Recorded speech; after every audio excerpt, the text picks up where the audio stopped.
Now, as we move forward, chapter 45, Offred feels great relief when she hears that Glenn has committed suicide. For now, Glenn will not give her name to the eyes. EYES, the woman who look after this prostitute while being tortured.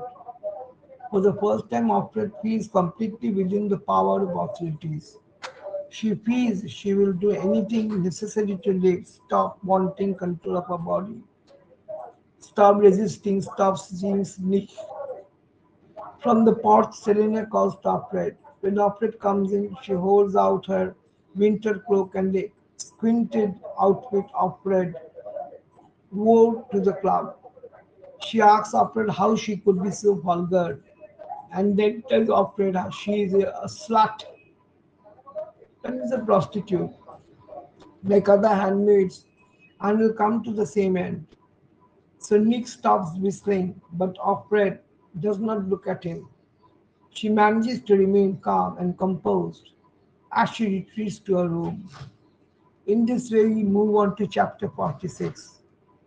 After a confrontation with Selena, Offred waits in her room. She feels peaceful. Night creeps in, and she wonders if she could use her hidden match and start a fire. She might die from smoke inhalation, although the fire would be subdued quickly, or she could hang herself in her room from the hooks in the closet, she thinks, or she could wait for Selena and kills her when she opens the door to her room. Nothing seems to matter. In the twilight, she hears a van coming from her, and she regrets not doing something while she had the chance. As the black van pulls into the driveway, she sees the eyes painted on the sides. So the van pulls in, and Nick opens the door of Offred's room. Offred thinks he has betrayed her, but he whispers that she should go with the eyes, the woman who look after these prostitutes. He tells her they are in Mayday and have some to save her. Offred knows that he might be an eye because the eyes probably know all about Mayday, but this is her last chance. She walks down the stairs to meet the men waiting for her. Serena demands to know Offred's crime, and Offred realizes Serena was not the one to call these men. The men, they say, cannot tell her. The commander demands to see a warrant, and the eyes of the men from the Mayday perhaps say that she's been arrested for violation of state secrets. So as Serena coaxes her, Offred follows the eyes to the van waiting outside. So you can see that when we read the Handmaid's Tale, we have a lot of summary, we have a lot of historical notes in it. The epilogue is a transcript of a symposium held in 2195 in a university in Attic. Gilead is long gone, and Offred's story has been published as a manuscript titled The Handmaid's Tale. Her story was found recorded on a set of cassette tapes locked in an army footlocker in Bangor, Maine, Bangor, Maine. The main part of the epilogue is a speech by an expert on Gilead named Professor Pixoto. He talks about authenticating the cassette tapes. He says tapes like these would be very difficult to fake. The first section of each tape contains a few songs from the pre-Gileadian period, probably to camouflage the actual purpose of the tapes. And they are not unnumbered, nor are they arranged in any particular order. So the professor who transcribed the story had to guess at the intended chronology of the tales.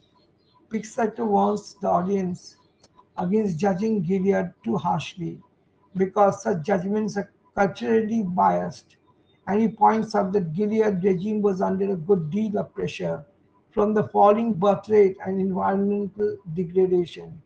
He says the birth rate declined for a variety of reasons, including birth control, abortions, AIDS, syphilis, it's a kind of disease, venereal disease, and birth defects and miscarriages.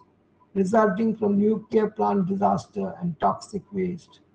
The professor explains how Gilead creates a new group of fertile women by criminalizing all second marriages and non-marital relationships, confiscating children of those marriages and partnerships, and using the women as reproductive vessels. Using the Bible as justification, they replaced what he called serial polygamy with simultaneous polygamy.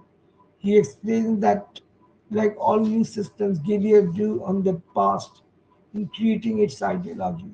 In particular, he mentions the racism that plagued pre Gilead, which Gilead incorporated in its doctrine. Professor Pixeto discusses the identity of the narrator.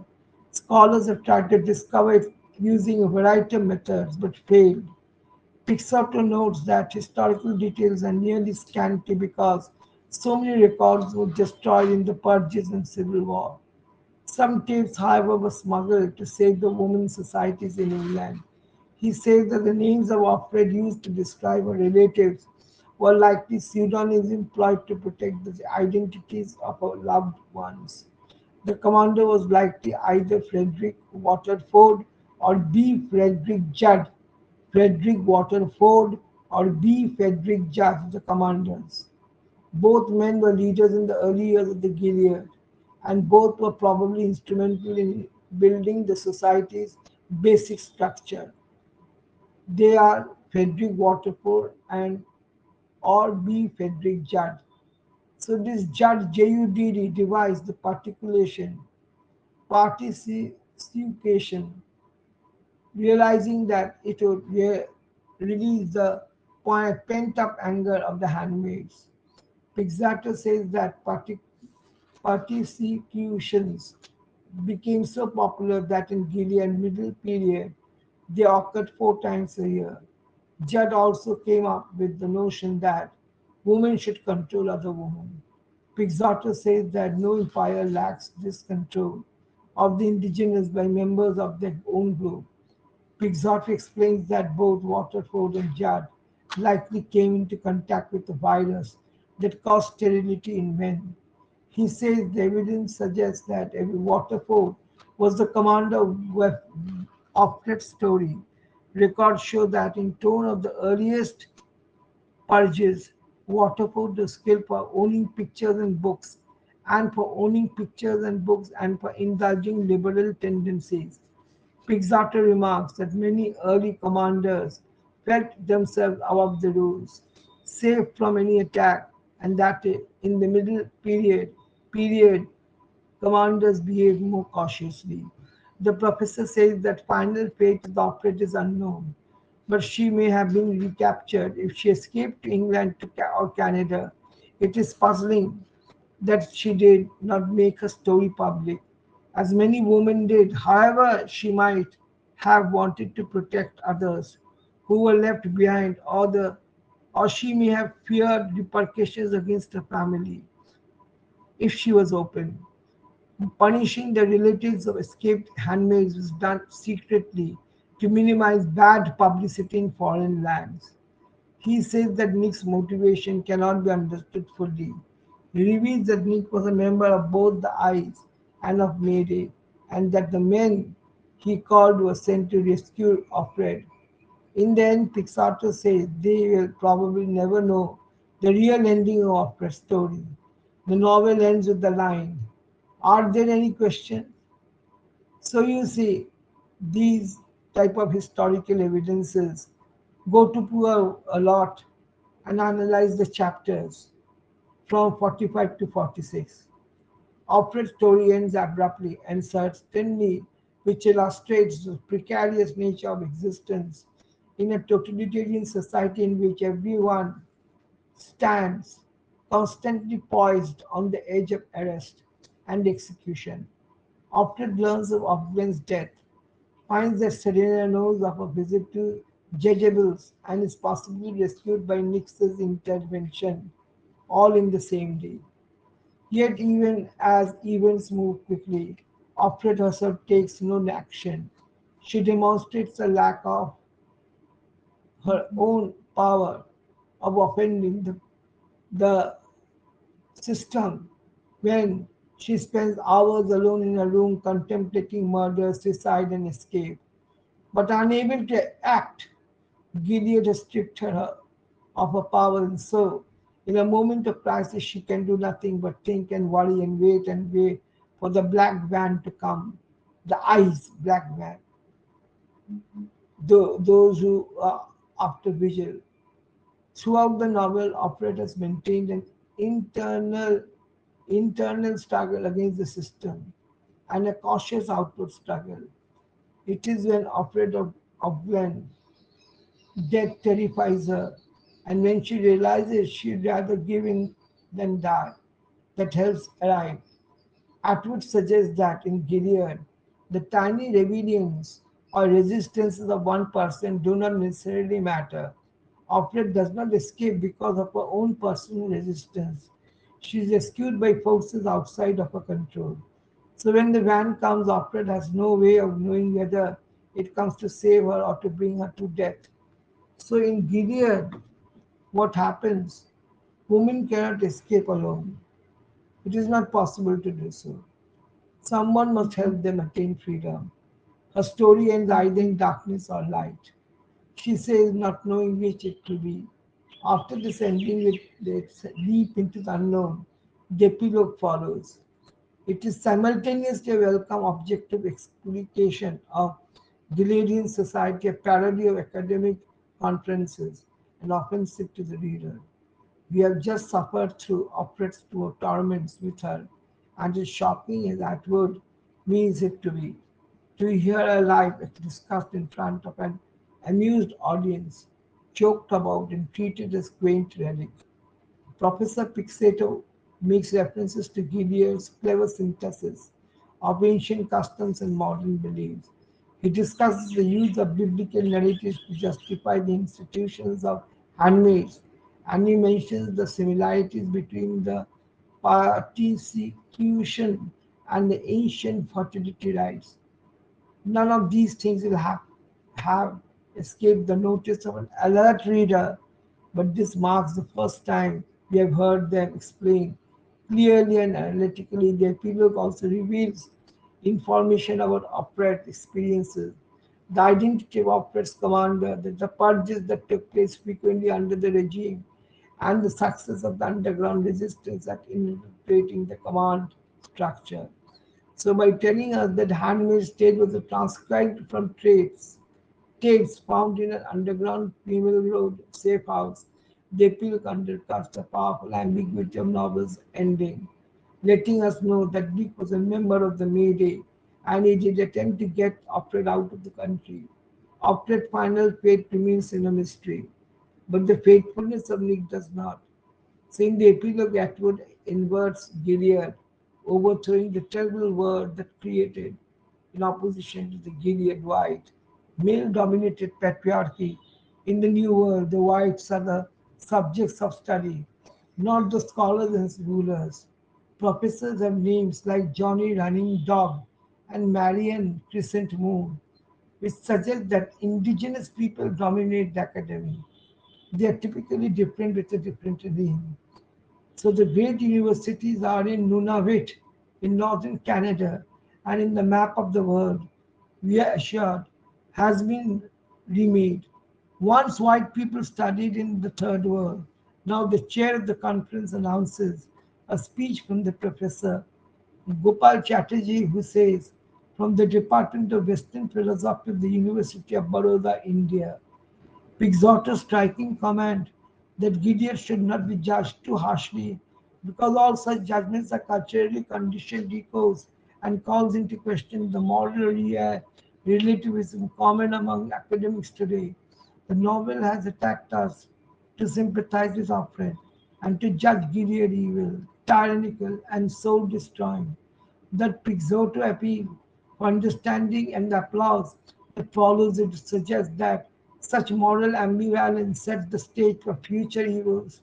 The professor and the conference attendees are insufficiently moved by Offred's plight. They discuss her as a chip in a reproductive game, belittling her tale as the crumbs of history and openly prizing a few printed pages from the commander's computer over her tale of suffering. This dismissal of a woman's life and glorification of a man's computer suggest the patriarchal leanings of this new society. Offred and a trauma are remote to this group, but Atwood novels urges us to think that such a fate is not far off, but plausible. For societies like ours and like Professor Pixotto, which fancy themselves progressive but hold seeds of patriarchal oppression, the academic's complacency and the self-satisfaction seems dangerous. The closing line, "Are there any questions?" gives the story or a deliberately open-minded conclusion. So the end of the Handmaid's Tale begins a discussion of the issues the story raises. So you see, the end is also not very clear for us to understand, yet you have to understand the end. It's just to understand the story of the Gileadian world. There's nothing to worry about here. You need to know the chapters and answer certain questions which come for the examination purpose. You have to read them thoroughly. This much I can tell you. If you go through it, you'll understand it. It will not be a problem. So here we end, and we'll start with all types of questions set for the university exam.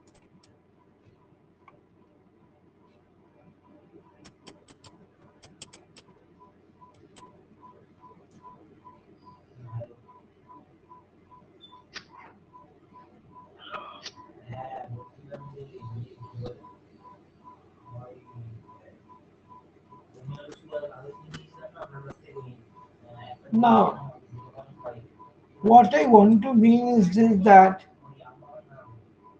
we find thunder and lightning in Act 1, Scene 1 to Scene 4. It goes on.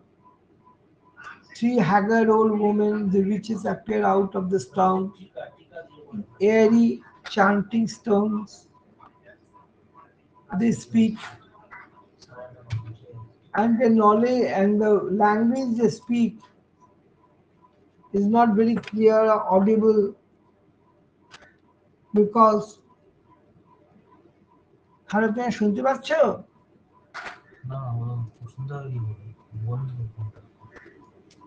Hello, এবার শুনতে পাচ্ছ?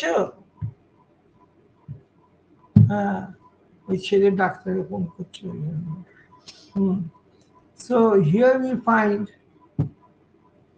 the most important character, Lady Macbeth, the other characters, Macduff, MacDonald, Donaldville, the son of Macbeth, and we find other characters also into it. So the very first scene is thunder and lightning crashing a crash above a Scottish moor. It is a very common sight that lightning is crashing over a moor. It is very natural that such things do happen, and it is nothing unnatural also to take it to be, because here we find that what matters most is that with the crashing and lightning in the moor, what is generated is a fearsome atmosphere, and this fearsome atmosphere has created so much of a problem that everybody is wondering as to what has really happened. But to be very frank, it is a type of an impending calamity that is waiting for Macbeth and his ambition to be fulfilled. So, in Act 1, scene 2, a military camp near the palace at Forest, King Duncan and Scotland asks a wounded captain for news about the Scots' battle with the Irish invaders, who are led by the rebel MacDonald. He's a rebel in the army. The captain, who was wounded, helping Duncan's son Malcolm escape capture by the British, replies the Scottish General Macbeth and Banquo fought with great courage and violence.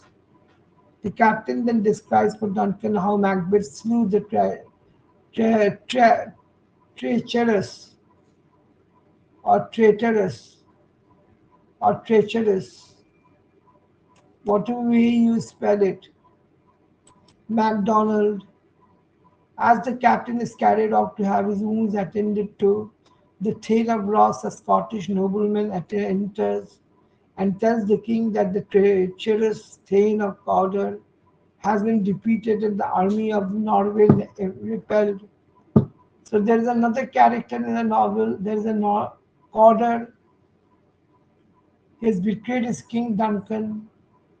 So Duncan decrees that the Thane of Cawdor be put to death and that Macbeth, the hero of the victorious army, be given the Cawdor title.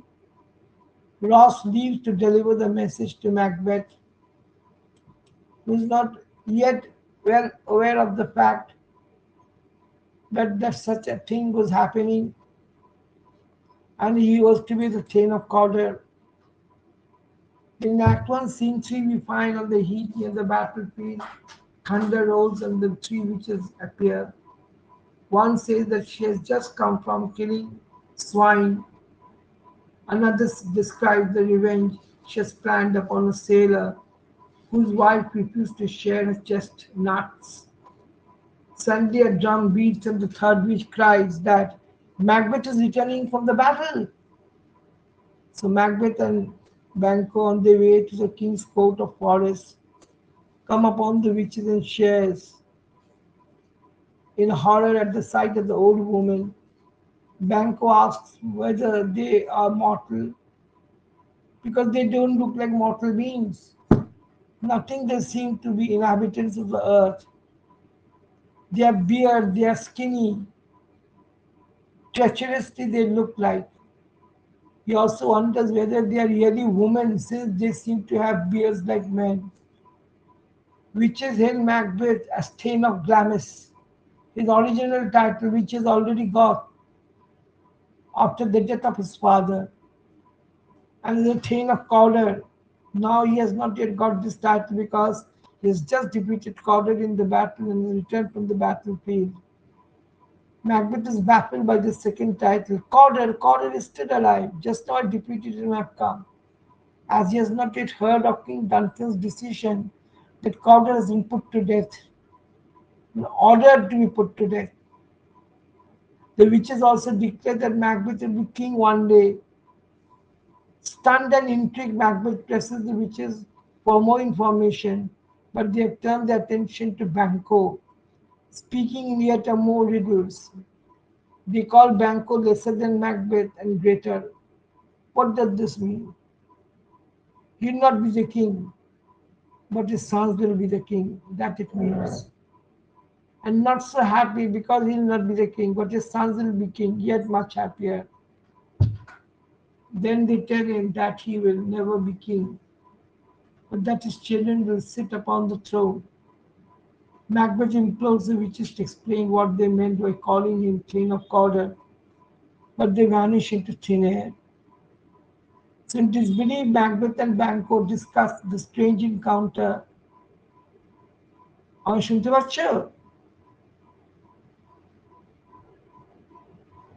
Hello? Macbeth fixates on the details of the prophecy. He tells Banquo, your children shall be kings. He says to his friend, dearest Banquo, another general, to which Banquo responds, you shall be king. That is what that has been told by the witches. So their conversation is interrupted by the arrival of Ross and Angus. We have come to convey to them, to the king. Ross tells Macbeth that the king has made him Thane of Cawdor as the former Thane is to execute it for treason. Macbeth, amazed that the witch's prophecy has come true, asks Banquo if he hopes his children will be king, that it is fear that he'll continue as a king or Banquo's children will be held as king. Banquo replies that devils often tell half-truth in order to win us to our harm. Macbeth ignores his companion and speaks to himself, ruminating upon the possibility that he might one day be king. He wonders whether the reign will simply fall to him or whether he will have to perform a dark deed in order to gain the crown. At last he shakes himself from his reverie, from his daydream. Reverie means a daydream, and the group departs for forests. As they leave, Macbeth whispers to Banquo that at a later time he would like to speak to him privately about what has transpired. Then we move on to the Act 1, Scene 4 at the King's Palace. Duncan hears reports of Corder's execution from his son Malcolm. He has two sons, the King, Duncan. Malcolm and Donalwyn. Remember his name. Their names are important in the answer. Who says that Corder died nobly, confessing freely and repenting of his crimes. Macbeth and Banquo enter with Dawson Angers. Duncan thanks the two generals profusely for their heroism in the battle, and they profess their loyalty and gratitude towards Duncan. Duncan announces his intention to name Malcolm the heir to his throne. Macbeth declares his joy, but notes to himself that Malcolm, the elder son of the King Duncan, now stands in between him and the crown. So if even he has an ambition in his mind to be the king, the son in between will act as an impediment for him. So plans are made for Duncan to dine at Macbeth's castle that evening, and Macbeth goes on ahead of the royal party to inform his wife and the king's impending arrival. So Act 1, Scene 1 actually reports the